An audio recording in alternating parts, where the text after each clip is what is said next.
like and subscribe. What F *cked you up as a kid? Cancer. Ages 4 to 16. 4 different times in 4 different places. Age 4 thyroid surgery followed by the maximum allowed radiation therapy to most of my torso, neck and lower jaw. Age 8 surgery to remove 1/3 of right lung followed by chemotherapy. Age 12 spot in left lung irradiated followed by chemotherapy. Age 16 left kidney, spleen, partial left pectoral and partial left thigh muscle removed. Followed by chemotherapy. Told I would possibly not walk, and if I did it would be with a limp. Left hospital only weighing 59 pounds, less than 27 kilograms, having to be fed intravenously for months. Fortunately that was 40 years ago, and, all things considered, I am happy and doing great. I would not wish it on anyone, but the silver lining is that it made me a better person. Edit. Wow. Thank you so very much for the awards and well wishes. You literally made me cry happy tears, multiple times. Several asked really good questions that I want to try to answer here. Was I able to walk again? Yes. Woohoo.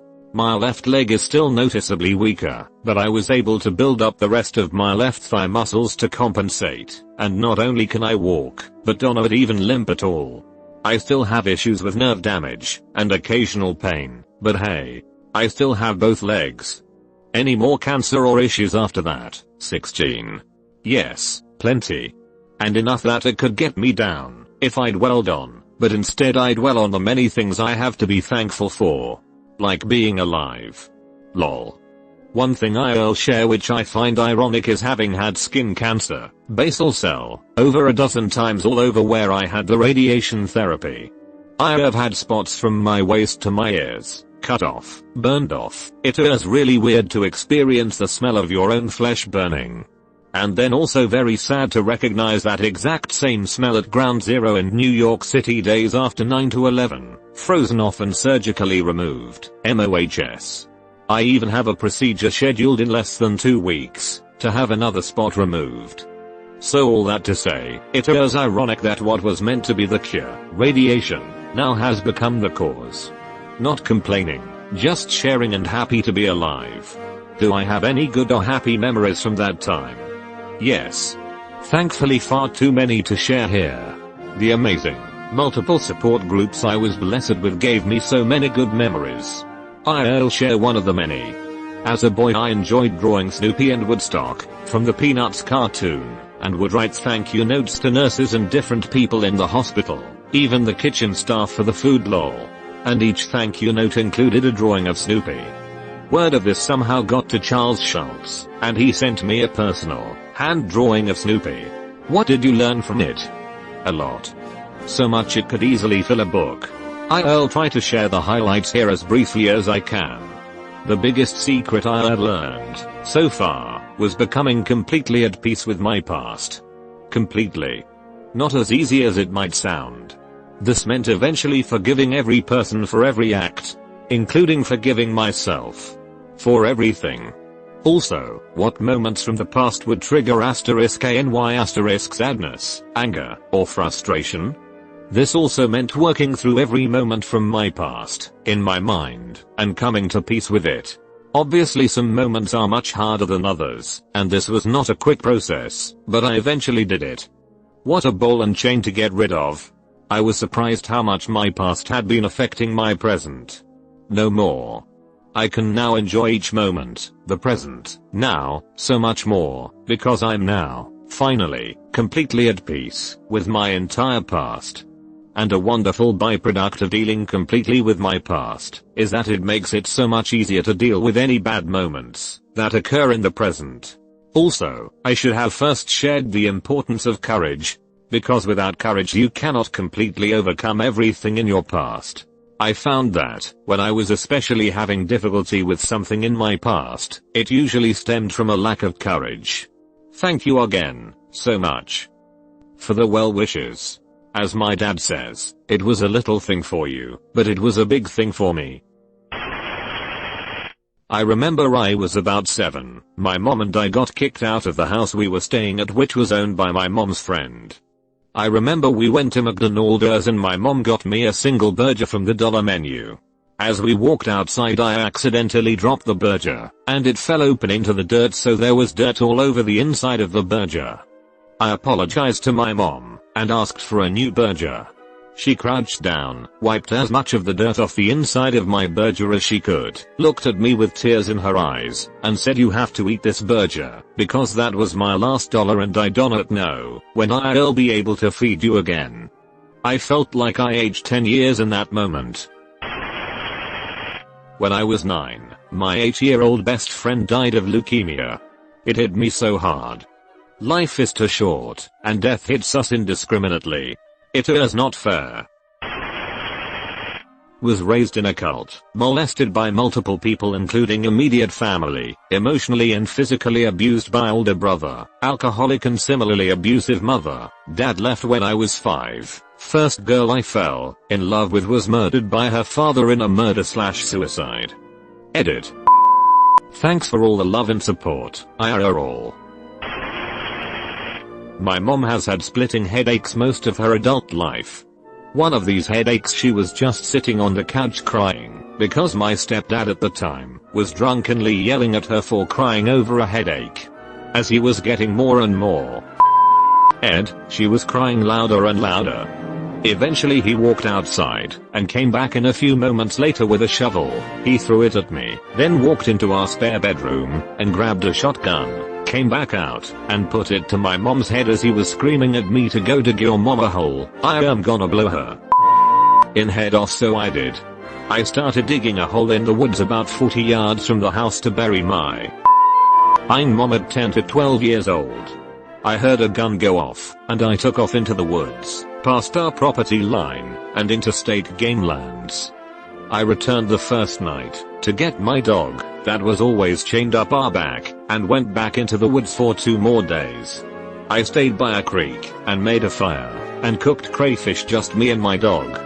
On day 3 I heard a 4-wheeler on a path that was about 100 yards from where I was at the creek, and I heard my mom yelling for me. Turns out he just shot the gun in the air off of my back porch. I have had many years of therapy because of that man, but that was the worst thing he ever did to me. I saw him at a popular creek spot about 5 years ago, way after my mom had left him, passed out drunk, and I stood over him with the tail of my skateboard aimed at his teeth, but I did not go through with it. I wanted to bash his face in for 11 years of physical and emotional abuse, but all in all, I am better than him. And I always will be. He taught me what not to be, and as a step-parent of a 4-year-old girl, I will always be better than that man. Chronic illness. There is something very sad about having to be so responsible for your health at such a young age. Almost drowning, then having people laughing at me because I was crying and not going back in the water. Being sexually assaulted by someone who I thought was my best friend when I was 13. And then when I told my mom, his mom, and the police, they didn't believe me. But then, a few months later, he was arrested for sexually assaulting his cousin's 6-year-old daughter. Because he was stupid enough to record it, and the tape was found by his mom. Being left alone for days, while lying to CPS, when they came to the door, not having toilet paper or food. My mum telling me that she wished she'd worked out she was pregnant with me early enough to have an abortion. I mean, I get it logically now I'm an adult, but I didn't need to hear that at 10. Sexual abuse and my parents not really being supportive in that matter. Marie's so ashamed. They have failed. I was a little child. Emotional and physical abuse from my parents. In an argument recently, my mother said I deserved it.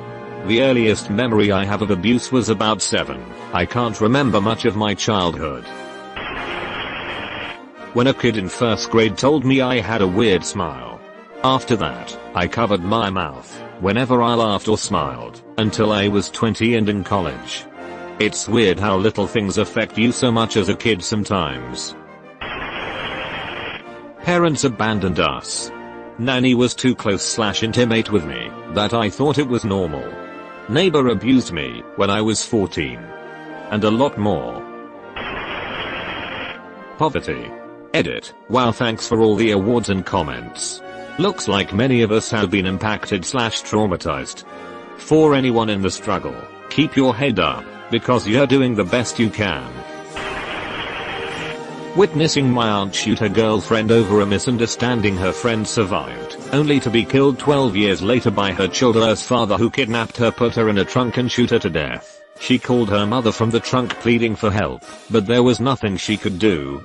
This made national headlines when her boyfriend killed her. I was 6 years old when I saw my aunt shoot her, and my aunt was maybe 19. She did not go to prison, and actually her friend testified on her behalf for her not to. I was just providing context of how her life ultimately unfortunately ended. It was just so Edit. I included the link to the story https://www.google.com/am/s/www. Theloger.com/article/20,930,401/news/608,134,740%. 3 FTEMPLATE = Also it states he suffocated her, not shot her. My parents never talking to each other once they were divorced.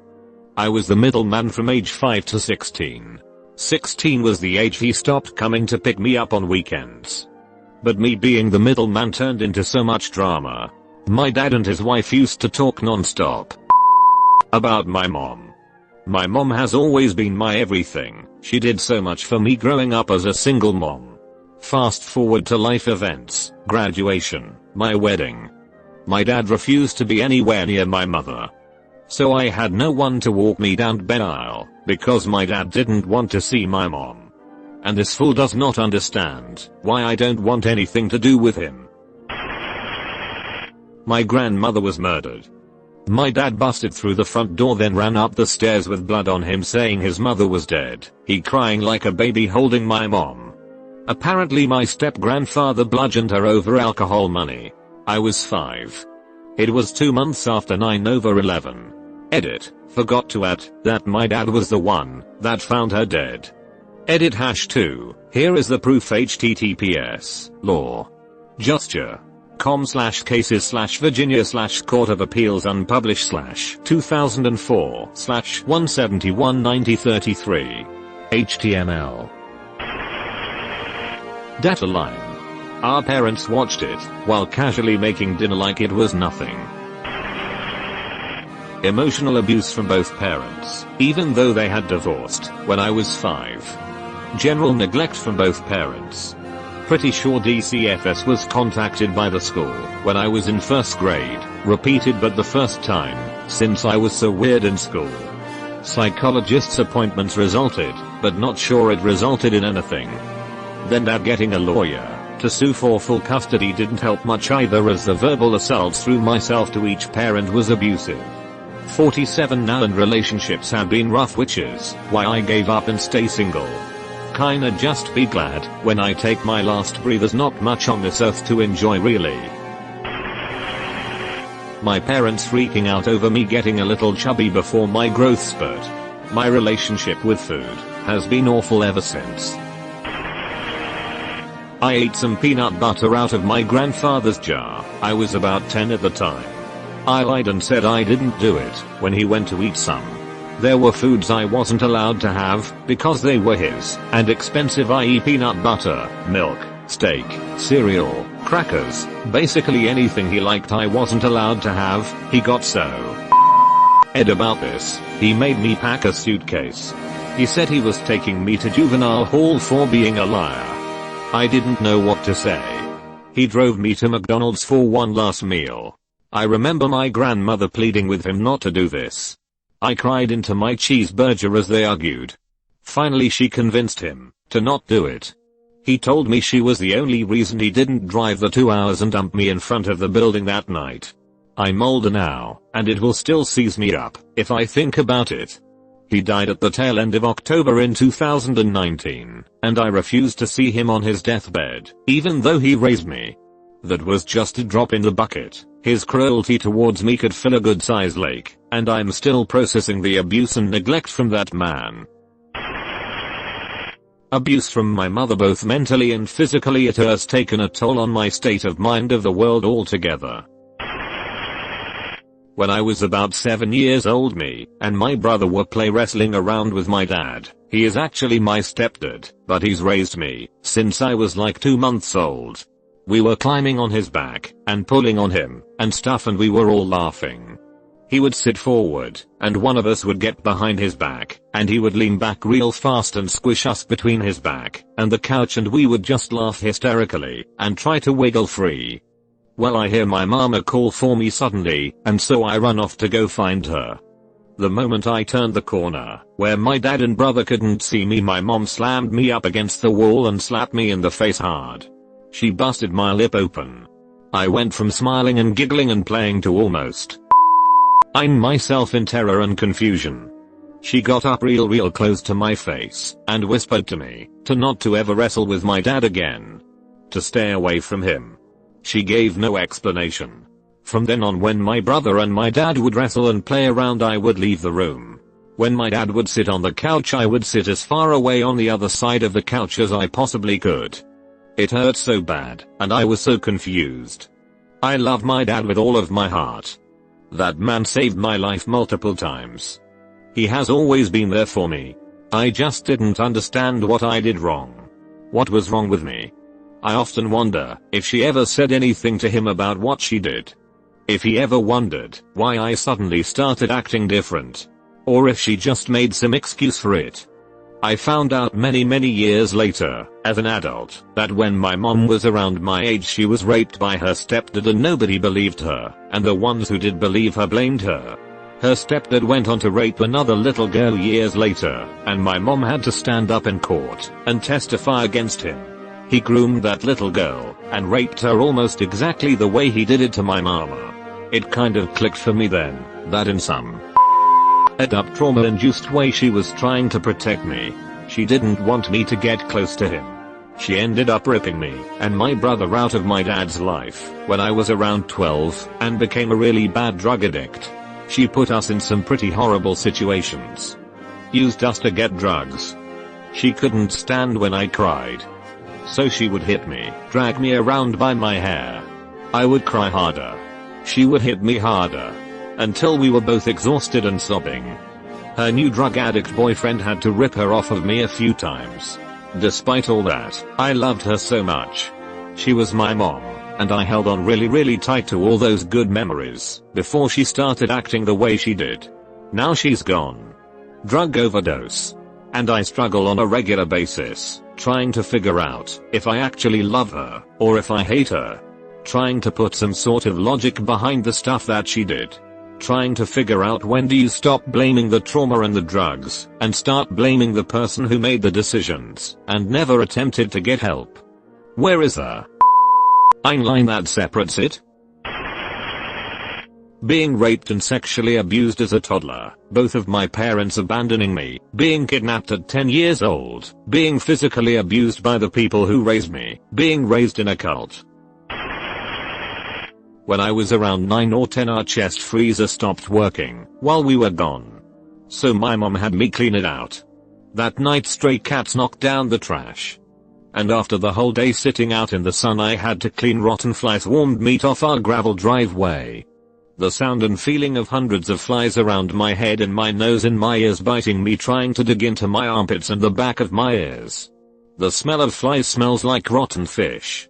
So now when a fly won't stop bothering me, I will spend way too long focused entirely on killing it. Being homeschooled until junior high. I was extremely sheltered until then. I basically only started making friends 2 years before I turned 11. I had only one friend before that. We moved when I was between 11 to 12. And during the new school year of the following year, I entered 7th grade. I was completely introverted.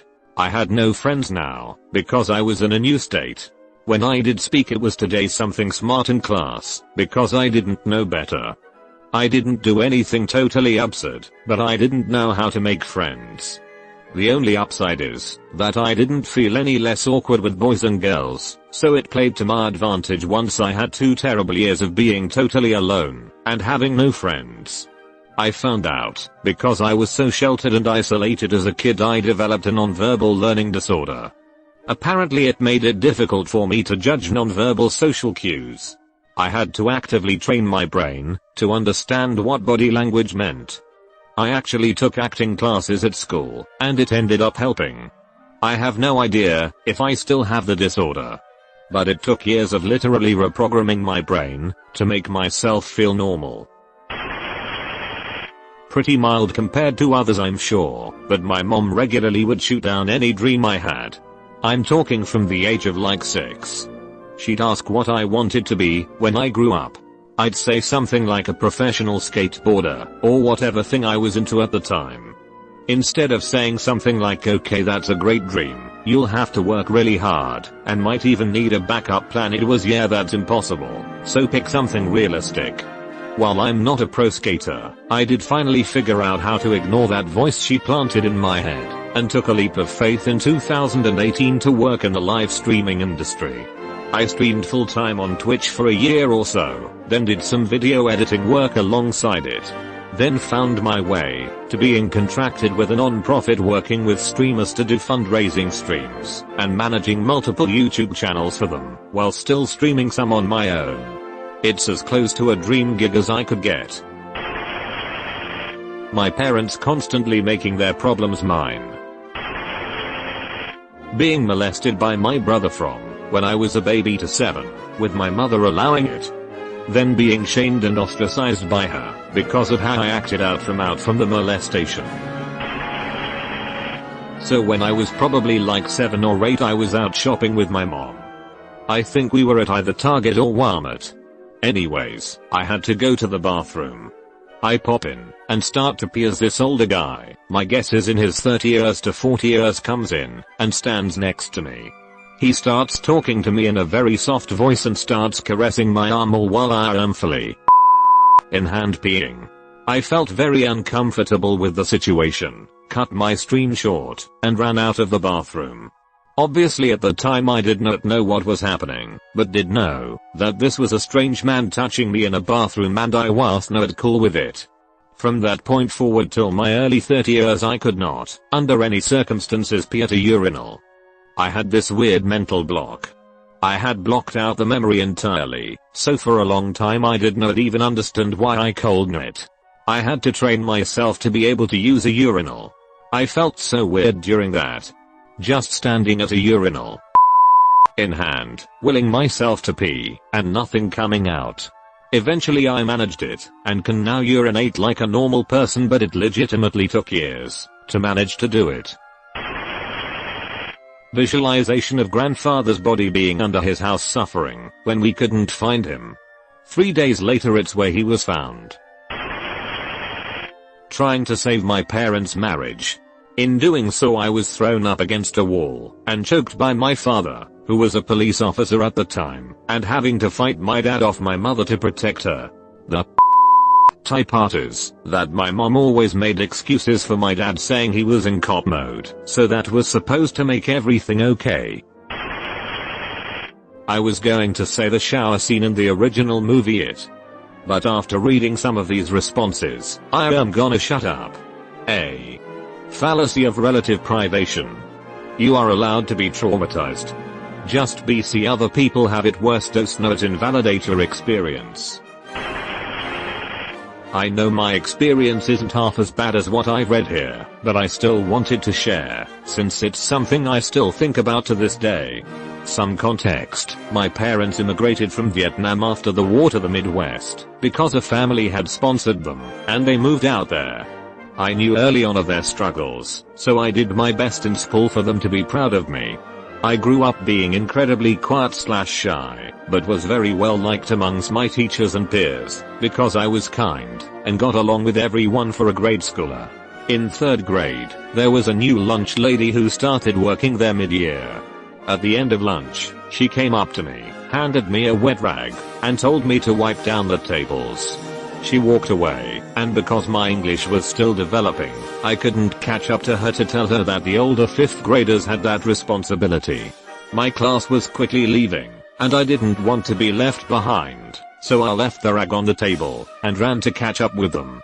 The next day, the lunch lady yanked me out from the lunch line, and made me sit in isolation and silence in front of where the rest of my class would be sitting nearby. I knew that this was because of me not wiping the tables the day before, so I didn't say anything back, because I didn't want to get in more trouble.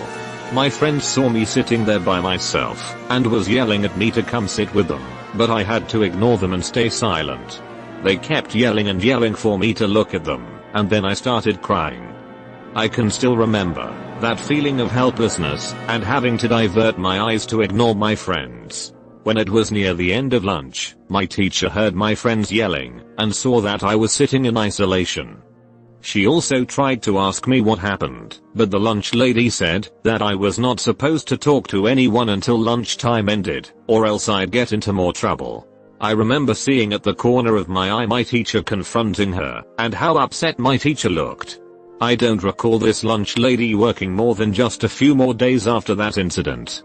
Looking back at what happened, I can understand if there was some sort of miscommunication and misunderstanding, and sometimes I wonder if she quit/was let go because of me. I'd feel guilty at times, because maybe she didn't deserve that. But oftentimes I wonder why she picked on me in the first place. I just wish I had gotten the time to talk to her. Adults know what they are doing, and know that they shouldn't be abusive and bully children. She had it coming, and I can guarantee you weren't the only kid who went through this. Usually if someone at some point gets their job taken, it's due to repeat offenses, so I'm sure some other kids complained on her too. Being abused, every type. I'm almost 40, and it's still a struggle to live day to day. Edit, this has been in my head for hours. I have to admit that the hardest thing for me is that maybe if my childhood wasn't so I'm terrible. If I hadn't been hurt so much, I might be better equipped to deal with my life now. I worked so hard to get past the beginning of my life, to have a great future, a family of my own that loves and adores me. And I did it. 3 boys and a wonderful husband. But fate, or whatever, deity out there gave me twin boys that have severe autism. I can handle that. They are beautiful, amazing little boys, but they get violent and can't be controlled. They don't understand that they are hurting me, or each other, or themselves. I got headbutted so much that I have to have LASIK cause I can't wear my glasses and the constant damage has up one of my tear ducts. I honestly think I might have been able to handle this better if I hadn't been so beaten as a child. When I get hit now I just want to cower. Can you believe that a 5-year-old can just own me? It's purely emotional. They don't hit that hard. I'm so used to it, I hardly bleed now. But the trauma of it is intense. I worry what it's going to be like in 20 years, when they are both bigger than me. We are still trying to bring it under control, but no luck yet. In case you are wondering, no, there's absolutely no hitting in my house. Jesus. I came here just to type large Marge, and left with the realization that whatever problems I have, I'm remarkably fortunate. Being abused sexually, physically, and mentally as a young boy. Than being blamed as a teen for planting drugs on my brother, who was an oxy addict, but could do no wrong in my so-called parents' eyes. The mall. It led me to have a very pessimistic view on life. And not trust a single human. I believe everyone is automatically an asshole. And the wolf monster from the Neverending Story. You've been visited by the ghost of a very important man. Pay your respects by liking and subscribing, and he'll grant you 3 weeks of good luck.